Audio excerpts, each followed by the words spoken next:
PPI۔ اتوار کی رات ماڈل ٹاؤن میں ڈی بلاک میں ڈکیتی کی ایک ناکام واردات کے بعد فرار کی کوشش کرنے والے 4 ڈاکوؤں کو پولیس نے تعاقب کے بعد ایک سخت مقابلے کے بعد ہلاک کر دیا۔ ملزمان کی فائرنگ سے 2 پولیس کانسٹیبل بھی زخمی ہوئے۔ پولیس کی جوابی فائرنگ سے 4 ملزمان ہلاک ہو گئے۔ تفصیلات کے مطابق اتوار کی رات کو رانا مظفر علی خان کے گھر 4 ڈاکوؤں نے ڈاکہ ڈالنے کی کوشش کی۔ چوکیدار کو رسیوں سے باندھنے کے بعد ان ڈاکوؤں نے نچلی منزل میں موجود گھر کے تمام افراد کو گن پوائنٹ پر ایک کمرے میں بند کر دیا، مگر اسی دوران صاحب خانہ کے ایک بیٹے نے جو دوسری منزل پر تھا موبائل پر پولیس کو اطلاع دے دی، جس پر SP عباس حیدر کی فوری ہدایات پر انسپکٹر اختر کی قیادت میں ایک پولیس پارٹی نے موقع واردات پر پہنچنے کی کوشش کی۔ پولیس کی گاڑیوں کے سائرن کی آواز سننے پر ملزمان نے پولیس کی گاڑی پر 7mm کے ذریعے زبردست فائرنگ کی، جس کے نتیجے میں 2 پولیس کانسٹیبل بری طرح زخمی ہو گئے، جن کی حالت نازک بتائی جاتی ہے۔ پولیس پارٹی کی طرف سے دفاع میں فائرنگ کرنے کی کوشش میں 4 ملزمان شدید زخمی ہو گئے، جن میں سے 2 موقع پر ہلاک ہو گئے، جبکہ 2 ہسپتال لے جاتے ہوئے زخموں کی تاب نہ لاتے ہوئے جاں بحق ہو گئے۔ 4 ملزمان تعلیم یافتہ اور بااثر خاندان سے تعلق رکھتے تھے، جن میں سے ایک ہائی کورٹ کے ایک جج کا بیٹا بتایا جاتا ہے، جبکہ ایک اور ملزم لاہور چیمبر آف کامرس کے ایک اہم عہدیدار کا بیٹا تھا۔ SP عباس حیدر نے پولیس آپریشن میں شامل تمام پولیس والوں کی کارکردگی کو سراہتے ہوئے انہیں نقد انعامات اور محکمانہ ترقی دینے کا اعلان کیا ہے۔ ملزمان کی کار سے بھاری تعداد میں خودکار اسلحہ برآمد کیا گیا ہے۔ گاڑی کی نمبر پلیٹ بھی نقلی تھی۔ پولیس کے ذرائع کے مطابق ملزمان پہلے بھی اس علاقے میں ہونے والی کئی ڈکیتیوں میں ملوث رہے ہیں، مگر ہر بار فرار ہونے میں کامیاب ہو جاتے۔ اس علاقے میں ہونے والی کئی ڈکیتیوں میں واردات پر پائے جانے والے فنگر پرنٹس ملزمان کے فنگر پرنٹ سے مل گئے ہیں۔ پولیس نے گاڑی سے برآمد ہونے والا تمام مسروقہ مال اپنی تحویل میں لے لیا ہے، جسے ضروری کارروائی کے بعد اصل مالکان کے حوالے کر دیا جائے گا۔ اس ہیڈ لائن کے نیچے اس خبر کی تفصیلات کے بعد ایک اور 2 کالمی ہیڈ لائن تھی: پولیس نے میرے بے گناہ بیٹے کو گھر سے اٹھا کر مار ڈالا۔ جسٹس نیاز نے پولیس مقابلے میں اپنے بیٹے کے مارے جانے پر شدید غم و غصے کا اظہار کیا ہے۔ انہوں نے اپنے ایک بیان میں SP عباس حیدر کو اپنے معصوم بیٹے اور اس کے دوستوں کا قاتل قرار دیتے ہوئے حکومت سے مطالبہ کیا ہے کہ وہ اس پولیس مقابلے کی انکوائری کروائیں اور SP عباس حیدر کو معطل کیا جائے۔ جسٹس نیاز کے بیان کے مطابق اتوار کو ان کا بیٹا گھر پر اپنے بیڈ روم میں سو رہا تھا جب سادہ کپڑوں میں ملبوس کچھ پولیس والے ان کے گھر میں گھس آئے۔ انہوں نے انہیں ایک کمرے میں بند کر دیا اور ان کے بیٹے کو گن پوائنٹ پر باہر لے گئے۔ اہل خانہ کے شور مچانے پر کالونی کے چند دوسرے چوکیدار ان کے گھر آئے اور انہوں نے ان کے گھر پر موجود دونوں گارڈز کو رسیوں سے آزاد کیا اور پھر اہل خانہ کو بھی دروازہ کھول کر آزادی دلوائی۔ جسٹس نیاز کے مطابق انہوں نے اسی وقت لاہور کے SSP امتنان صدیقی کو فون کے ذریعے اپنے بیٹے کے اغوا کی اطلاع دی، جس پر انہوں نے انہیں یقین دلایا کہ اسے بہت جلد برآمد کر لیا جائے گا، مگر چند گھنٹوں کے بعد انہیں ایک پولیس مقابلے میں ان کے بیٹے کی موت کی اطلاع دی گئی۔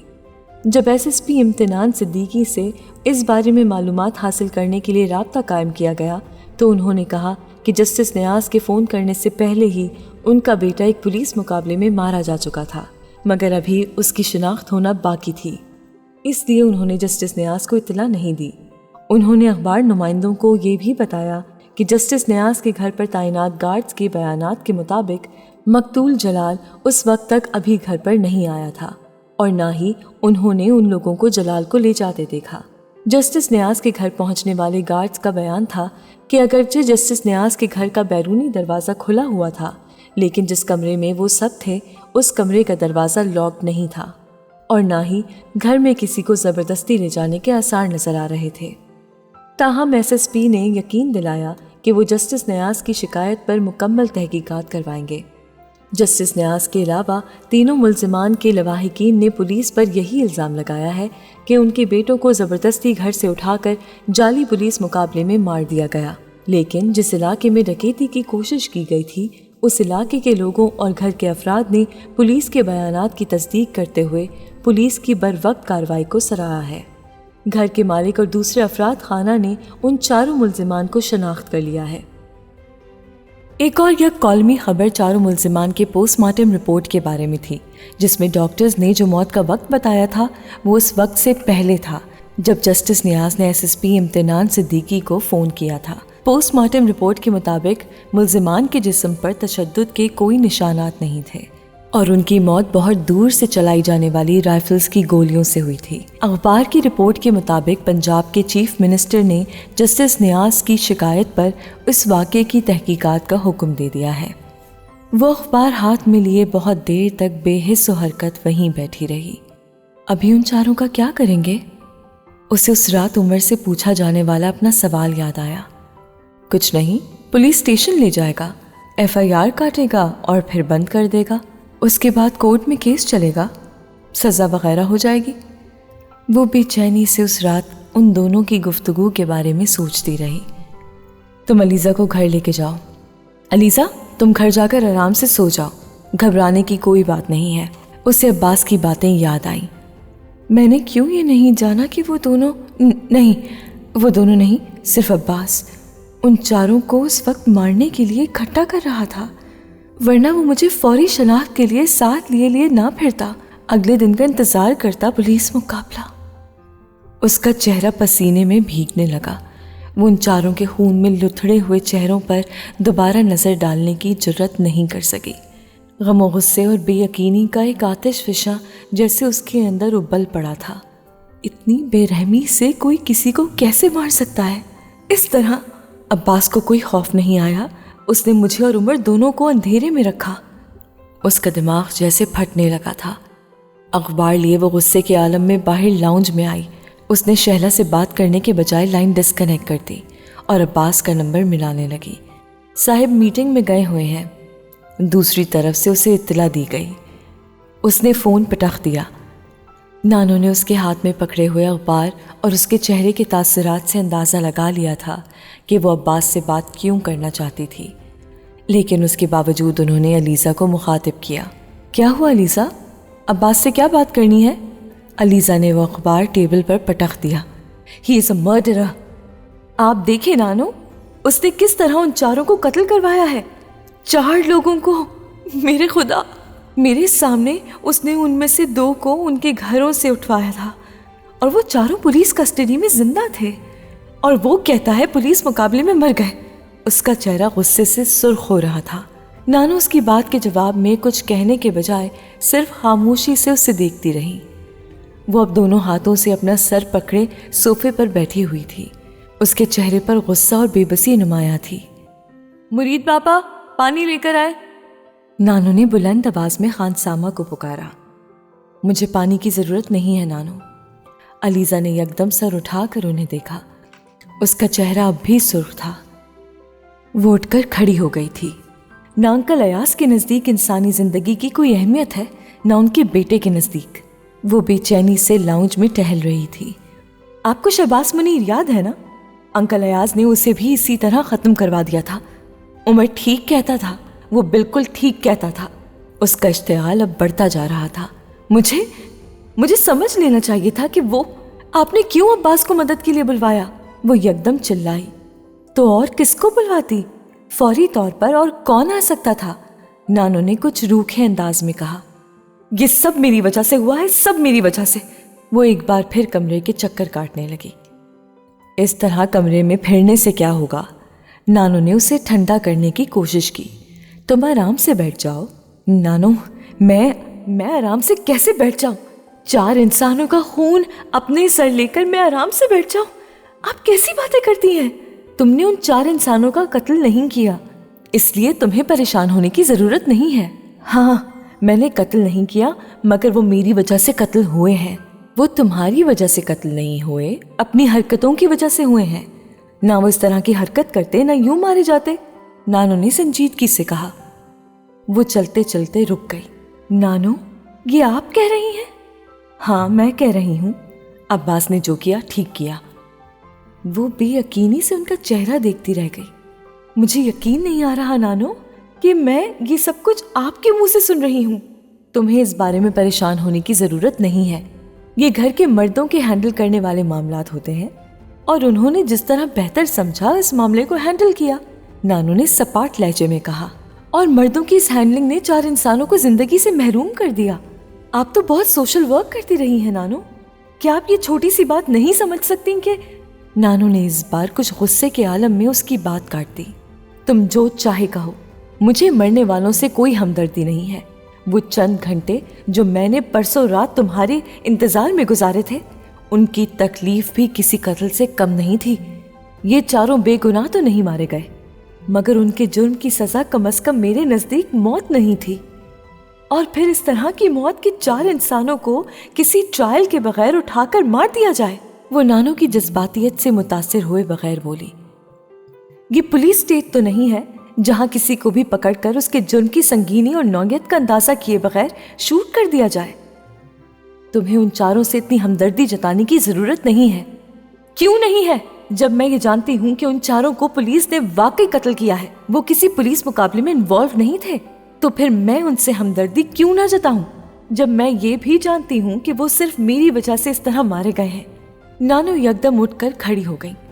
میں تم سے پہلے بھی کہہ چکی ہوں، وہ تمہاری وجہ سے نہیں، اپنی حرکتوں کی وجہ سے مارے گئے ہیں۔ ایسے لوگوں کے ساتھ یہی ہوتا ہے، آج نہیں تو کل تمہاری نہیں تو کسی اور کی وجہ سے مارے جاتے، مگر مارے ضرور جاتے۔ وہ کہہ کر لاؤنج سے نکل گئی۔ واضح طور پر الیزا کے ساتھ کسی مزید بحث سے بچنا چاہتی تھی۔ وہ پلکیں جھپکائے بغیر انہیں کمرے سے نکلتے دیکھتی رہی۔ وہ نانو کے جانے کے بعد بے بسی سے صوفے پر بیٹھ گئی۔ اس کی سمجھ میں نہیں آ رہا تھا وہ کیا کرے۔ اس کے کانوں میں بار بار اس رات عباس کی گفتگو گونجتی رہی اور یاد آنے والا ہر جملہ اس کے غم و غصے میں اضافہ کرتا رہا۔ شہلا نے کچھ دیر بعد ایک بار پھر فون کیا تھا اور الیزا نے دوسری طرف سے شہلا کی آواز سنتے ہی کہا، شہلا میں ابھی تم سے بات نہیں کر سکتی، تم تھوڑی دیر بعد مجھے رنگ کرنا۔ شہلا کچھ حیران ہوئی، تم ٹھیک تو ہو؟ نہیں، میں ٹھیک نہیں ہوں، میں بالکل بھی ٹھیک نہیں ہوں، اسی لیے تو تم سے بات نہیں کر سکتی۔ اس نے فون کا ریسیور پٹخ دیا۔ وہ خود نہیں سمجھ سکی تھی کہ اسے شہلا پر اتنا غصہ کیوں آیا تھا۔ وہ کچھ دیر اسی طرح اپنے اگلے اقدام کے بارے میں سوچتی رہی۔ پھر اس نے ایک بار پھر عباس کو فون کیا۔ آپریٹر نے پہلے والا جواب دوبارہ دہرایا، وہ میٹنگ میں ہے، کب فارغ ہوں گے اس کے بارے میں پتہ نہیں، آپ میسج چھوڑ دیں۔ الیزا نے کوئی پیغام چھوڑنے کے بجائے فون بند کر دیا اور عباس کے موبائل پر کال کرنے لگی۔ موبائل آف تھا۔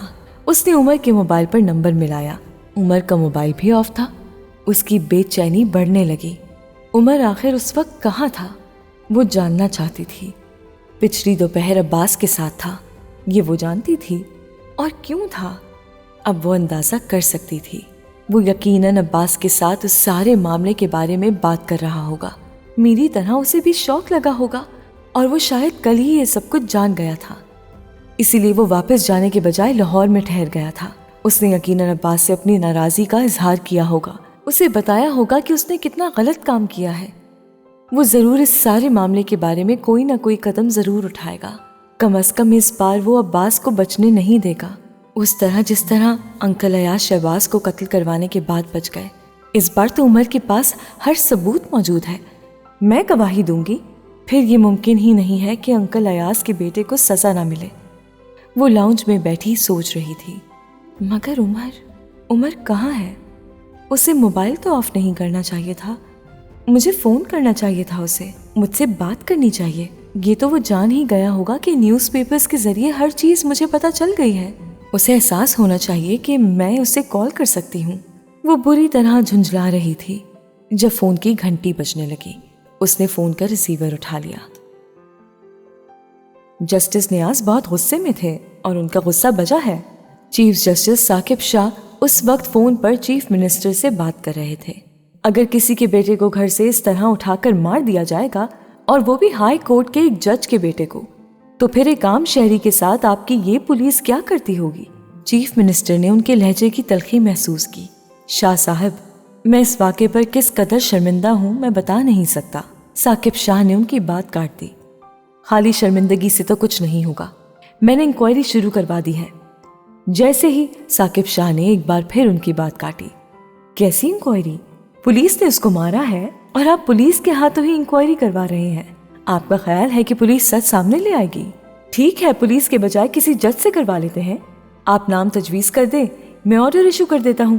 چیف منسٹر نے فوراً تجویز پیش کرتے ہوئے کہا. آپ کمیشن پر کمیشن بٹھائے جائیں مگر عملی طور پر کچھ نہیں کریں گے. اس بار ثاقب شاہ کی آواز پہلے سے زیادہ بلند تھی. شاہ صاحب آپ غصہ نہ کریں، آپ بتائیں کہ میں کیا کروں، کس طرح مدد کر سکتا ہوں. چیف منسٹر نے اپنی آواز قدرے مدھم کرتے ہوئے کہا. جسٹس نیاز کا مطالبہ کیوں نہیں مانتے آپ؟ کون سا مطالبہ؟ عباس حیدر کی معطلی کا. انہوں نے مجھ سے تو ایسی کوئی بات نہیں کی، بلکہ میرا تو وہ فون اٹینڈ کر رہے ہیں، نہ ہی مجھے اپنے گھر آنے کی اجازت دے رہے ہیں. میرا پی اے 2 گھنٹے لگاتار ان کی منت سماجت کرتا رہا ہے کہ وہ میرا فون اٹینڈ کر لیں یا پھر مجھے اپنی خدمت میں حاضر ہونے کا موقع دیں. مجھے بھی افسوس ہے ان کے بچے کی موت کا، اور میں چاہتا تھا کہ خود ان کی فیملی سے ملاقات کروں، ان کے گھر جاؤں، مگر انہوں نے صاف صاف کہہ دیا کہ چیف منسٹر کو میرے گھر آنے کی ضرورت نہیں ہے. اگر وہ آئے گا تو گیٹ کے باہر کھڑا رہے گا، میں اس کی شکل تک نہیں دیکھوں گا. آپ خود سوچیں کہ یہ کوئی طریقہ ہے ایک صوبے کے چیف منسٹر کے بارے میں بات کرنے کا؟ چیف منسٹر نے پہلی بار قدرے بلند آواز میں جسٹس نیاز کے رویے کی شکایت کی. غصے میں انسان بہت کچھ کہہ جاتا ہے. آپ یہ بھی تو دیکھیں کہ ان کا جوان بیٹا مار دیا ہے آپ کی پولیس نے. ثاقب شاہ نے فوراً جسٹس نیاز کی طرفداری کرتے ہوئے کہا. ٹھیک ہے، مانتا ہوں وہ غصے میں ہے، مگر یہ سب کچھ انہیں پریس کے سامنے تو نہیں کہنا چاہیے تھا. 4 اخباروں نے آج اسی خبر کو انہی کے الفاظ کے ساتھ فرنٹ پیج پر ہیڈ لائن بنا دیا ہے. جسٹس نیاز کا چیف منسٹر سے ملنے سے انکار. آپ خود سوچیں انتظامیہ پر کیا اثر ہوگا اس ہیڈ لائن کا. ثاقب شاہ نے اس کی بات ایک بار پھر کاٹ دی. جسٹس نیاز نے آپ سے ملنے سے تب انکار کیا تھا جب آئی جی نے عباس حیدر کو معطل کرنے سے انکار کر دیا تھا. نہ صرف اس سے انکار کیا بلکہ اسے بے گناہ بھی قرار دیا. میرے کہنے پر بھی آئی جی اپنی بات پر اڑا رہا. اس نے کہا کہ امتنان صدیقی نے اسے جو رپورٹ دی ہے اس کے مطابق تو عباس حیدر نے ایک کارنامہ کیا ہے. بروقت کاروائی سے اس نے ایک پورے خاندان کی جان بچائی ہے. جب میں نے کاروائی پر اصرار کیا تو آئی جی نے کہا کہ چیف سیکرٹری سے بات کر لیں یا چیف منسٹر سے. اگر اوپر سے آرڈر آ جائیں گے تو میں عباس کو معطل کر دوں گا. ثاقب شاہ غصے میں بول رہے تھے. اور چیف سیکرٹری 2 گھنٹے پہلے سروسز ہاسپٹل کے کارڈیک یونٹ میں داخل ہو گیا ہے. اس کے پی اے کے مطابق اسے دل کی تکلیف شروع ہو گئی ہے اور اس نے 2 ہفتے کی میڈیکل لیو مانگ لی ہے. ڈاکٹرز کی ہدایت کے مطابق 2 ہفتے کے بعد جب سارا معاملہ ختم ہو جائے گا تو فوراً صحت یاب ہو کر سروسز سے باہر آ جائے گا. اور آپ سے بات کر رہا ہوں تو آپ کہہ رہے ہیں کہ جسٹس نیاز نے ایسا کوئی مطالبہ کیا ہی نہیں. شاہ صاحب، جسٹس نیاز صاحب کا مطالبہ مجھ تک پہنچا تھا، آئی جی نے بتایا تھا مجھے، لیکن تحقیق کے بغیر میں ایک سینئر آفیسر کو کیسے معطل کر سکتا ہوں؟ آئی جی نے تو مجھ پر اپنی ناراضی ظاہر کی تھی. جس طرح آپ نے اور جسٹس نیاز نے ان سے بات کی، انہوں نے کہا تھا کہ آپ پولیس کے کام میں دخل اندازی کر رہے ہیں. شکایت کی جاتی ہے کہ لا اینڈ آرڈر ٹھیک کیا جائے. جب ٹھیک کرنے کی کوشش کی جائے تو پھر اوپر سے اس طرح کا پریشر پڑنا شروع ہو جاتا ہے. ثاقب شاہ کو ان کی بات پر اور غصہ آیا. آئی جی کے بیان کی آپ کے نزدیک ہائی کورٹ کے جج اور چیف جسٹس سے زیادہ اہمیت ہے؟ ایسی بات نہیں ہے. ثاقب شاہ نے ان کی بات نہیں سنی. جسٹس نیاز کے معصوم بیٹے کو اس کے گھر سے اٹھا کر قتل کرنے کے بعد آپ کی پولیس کہتی ہے کہ وہ لا اینڈ آرڈر ٹھیک کر رہی ہے. ہائی کورٹ کے جج کے بیٹے کو مارنے سے لا اینڈ آرڈر ٹھیک ہو جائے گا؟ چیف منسٹر مشکل میں پھنس گئے.